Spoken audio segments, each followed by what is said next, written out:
संसार पाण्याखाली गेलाय, जनावरं देखील पाण्यातच आहेत। स्वतःचा जीव वाचवण्यासाठी माणसांना घर सोडावं लागतंय।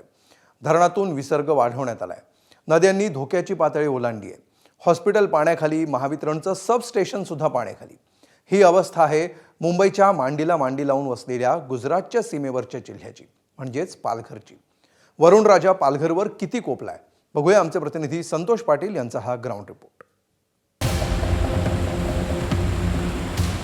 यंदाच्या मोसमात पुरानं पालघरला दुसऱ्यांदा वेढा दिला आणि त्याच पुराची ड्रोन कॅमेऱ्यानं टिपलेली ही दृश्य। बुधवारी दुपारपासून पालघरवर जणू आभाळ फाटलं।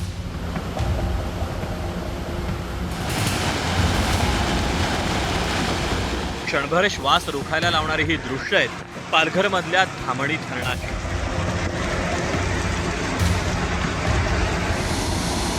धामणीप्रमाणेच सूर्या प्रकल्पही ओसंडून वाहतोय। आपले जे दोन धरण आहेत डहाणू तलासरीमध्ये, तुळजेड आणि धामणी, दोन्ही धरणामध्ये मोठ्या प्रमाणात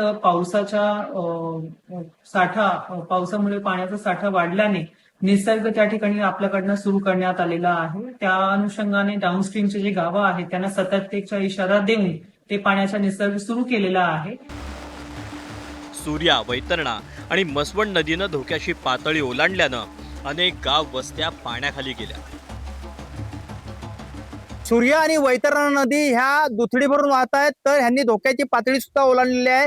गावांमध्ये पाणी शिरलेलं आहे। आपण पाहू शकतो, मी आता ज्या ठिकाणी आहे तो उर्शे कॉलनीपाडा आहे आणि या कॉलनीपाड्यामध्ये पूर्णपणे पाणी आहे, ते भरलेलं आहे। घरांमध्ये मोठ्या प्रमाणात पाणी शिरलेलं आहे। सर्व नागरिक आहेत ते घराच्या बाहेर आहेत, तर काही लोक आहेत ती इथे दाभाडी म्हणून जे बेट आहे सूर्या नदीच्या मध्ये त्याच्यावरती अडकलेले आहेत, कारण ती भात शेती करण्यासाठी गेले होते आणि अचानक पाणी आल्यामुळे ते अडकले।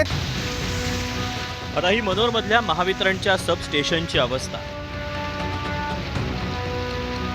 पाऊस कधी थांबेल, पाणी कधी ओसरेल आणि वीज पुरवठा कधी सुरळीत होईल हे सध्या सांगणं कठीण आहे।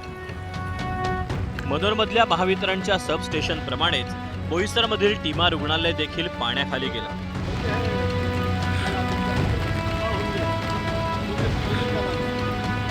डहाणू, तलासरी, कासा, मनोर, मासवण, नागझरी आणि वाणगाव हे परिसर देखील बुधवारपासून कोसळणाऱ्या पावसामुळे पाण्याखाली गेले। रस्त्यांना नद्यांचं स्वरूप आल्यामुळे वाहतूक विस्कळीत झाली। चिंचणी धोबी वस्ती पूर्णपणे पाण्याखाली गेली।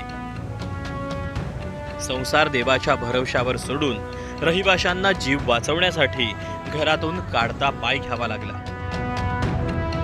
माणसं पाण्यात आहेत, जनावरं पाण्यात आहेत।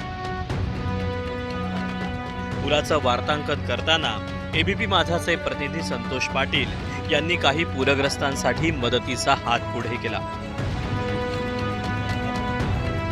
आमचा कोल्लीपाडा गाव आणि कासपाडा गाव हे दोन जॉईंट गाव असल्यामुळे पूर्ण पाणी गावात घुसलेलं आहे आणि लोकांची एकदम हालत खराब झालेली आहे। असं त्यांना खाण्यापिण्याचं पण सोय आता उपलब्ध तुम्ही करून दिली आहे।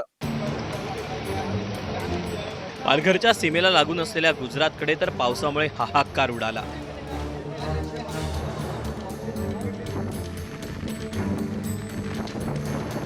हे दृश्य वलसाडमधली।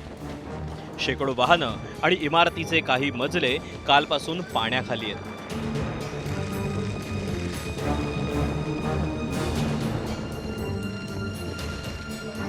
वलसाडमधली शाळा देखील पुराच्या तडाख्यात सापडली। परिस्थिती इतकी बिकट आहे की नागरिकांना घराबाहेर पडणं मुश्किल झालंय। एका गर्भवतीची बचाव पथकानं मोठ्या मुश्किलीनं सुटका केली। महाराष्ट्रातलं पालघर असो किंवा गुजरातमधलं वलसाड, पावसाचा जोर कधी कमी होतोय आणि सरकारी मदतीचा पूर कधी येतोय याकडे दोन्ही जिल्ह्यांचे डोळे लागले। संतोष पाटील, एबीपी माझा, पालघर।